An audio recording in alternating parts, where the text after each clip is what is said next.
नमस्कार, मी आहे Jiya Deshmukh. So welcome back to my channel. आणि जे कोणी नवीन असणार प्लीज चॅनलला सबस्क्राईब करा, लाईक करा, शेअर करायला अजिबात विसरू नका.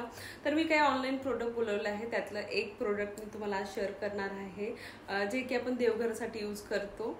आणि देवघरासाठी म्हटलं की मला सगळ्यात आधी धूप जाळायला खूप आवडतं आणि त्याच्यामुळे माझं मन खूप शांत वाटतं, घरामध्ये शांतता वाटते आणि निगेटिव्हिटी जी काही असते ते मला असं वाटतं की त्यामुळे पॉझिटिव्हिटी येते.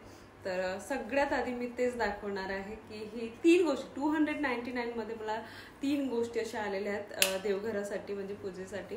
तर तुम्ही बघू शकता. तर सगळ्यात आधी मी तुम्हाला हे धूप जाळायचं दाखवणार आहे.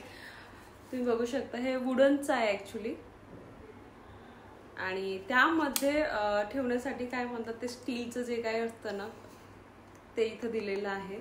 तर सगळ्यात आधी बघून घ्या. क्वालिटी खूप छान आहे. 299 मध्ये 3 गोष्टी कधीच येत नाही. आपण शॉपमध्ये घ्यायला गेलो तर ते महागच असतं. तर मी ऑनलाईन बोलवून बघितलं आणि मला आवडलं, त्यामुळे मी तुमच्यासोबत शेअर करते आहे. सो खूप छान असं आहे. त्यानंतर अगरबत्ती.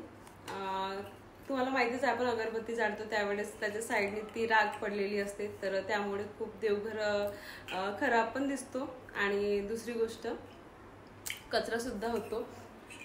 तर त्यासाठी मी ही अगरबत्तीचं बॉक्स बोलवलं आहे जाळण्याचं. माहित नाही याला काय म्हणतात, बट मला हे मी बॉक्स म्हणून बोलते आहे. तर हे बॉक्स घेतलेलं आहे आणि यामध्ये अगरबत्ती तुम्ही लावायची आहे, म्हणजे लावू शकता. आणि त्यानंतर याला असं पॅक करायचं. पॅक केल्यानंतर तुम्ही काय म्हणतात, मला असं वाटतं याचं पण काहीतरी यूज असेल, माहित नाही काय आहे तर, बट सध्या मला एवढंच याचा यूज माहित आहे की इथं असं पॅक करून घ्यायचं, इथं अगरबत्ती लावायची आणि पॅक केल्यानंतर तुम्ही बघू शकता क्वालिटी पण खूप छान अशी आलेली आहे. तर याचे वेगवेगळे कॉपर वगैरे वेगवेगळ्या कलरमध्ये आहे अवेलेबल. मी टॅग करणारच आहे. तुम्हाला प्रोडक्ट आवडलं असेल किंवा आवडेल तर नक्की बोलवून बघा. मी फक्त शेअर करते आहे. Get this. त्यानंतर काय म्हणतात, एक मिनिट.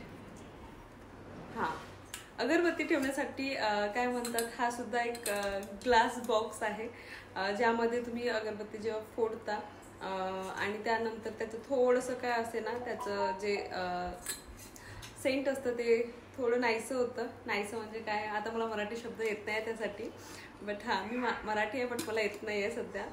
तर त्याचं जे काही सुगंध आहे ते थोडंसं नाहीसं होतं, तर ते नको व्हायला म्हणून त्यासाठी हे बेस्ट आहे. तर ह्या अशा काही गोष्टी आहेत 3 ज्या 299 मध्ये मला आलेल्या आहेत आणि मला खूप जास्त आवडल्या आहेत.